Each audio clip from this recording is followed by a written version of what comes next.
strike me down, I shall become more powerful than you could possibly imagine. Welcome back, everybody, for a very quick video. I was just listening to the AMA, a lot of us were, and they dropped 2 new reward card leaks. We know we've got 21 reward cards coming on Monday. We know what 2 of them are before today. Now we've got 2 more. So this isn't going to take long, but let's get in and look at them. You can hear my thoughts on them. There we go. Get in here. We've got Jen Renova. See if I can pronounce that right. Even the devs weren't sure how to pronounce it. Even the founders weren't sure how to pronounce it. But this one looks really good. This is an epic. Look at that at max level 4 attack with strengthen and triage for magic attack and decent amount of health.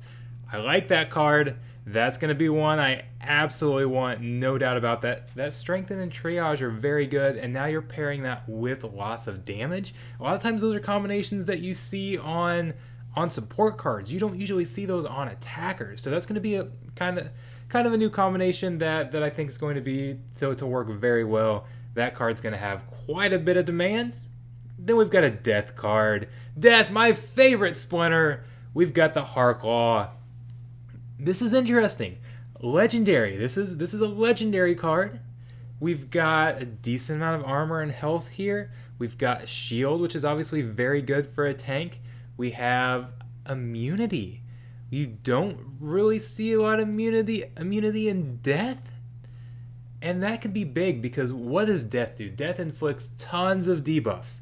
And a lot of times we see mirror matches or players using the same Splinter because a lot of times there's restrictions. You can only use a couple Splinters, and whatever the rule sets are going to maybe favor a certain Splinter. So a lot of times people are choosing the exact same Splinter. So you'll see death versus death quite a bit. In a death versus death match, anybody who's watched my live streams knows how many debuffs are on the field. There are so many debuffs that come out. So many death cards are lowering stats on the other side.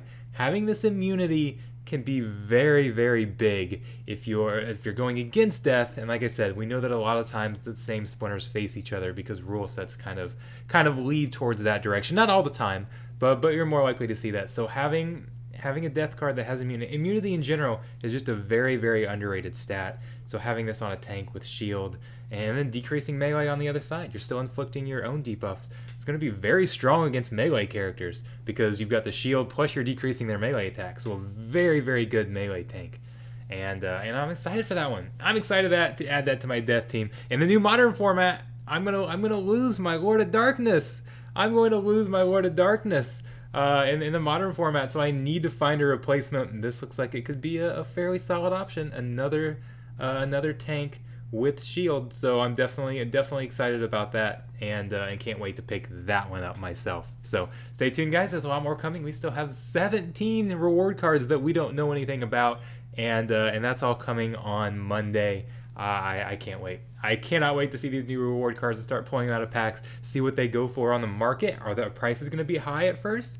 There's also going to be much higher print rates. Is that going to drive down the prices? What are things going to look like? This is a new era. This is the beginning of the Chaos release. These reward cards have the Chaos border. They're part of the Chaos set. So this is the start of a new era in Splinterlands, and I'm super excited for it. I hope you guys join me along the ride.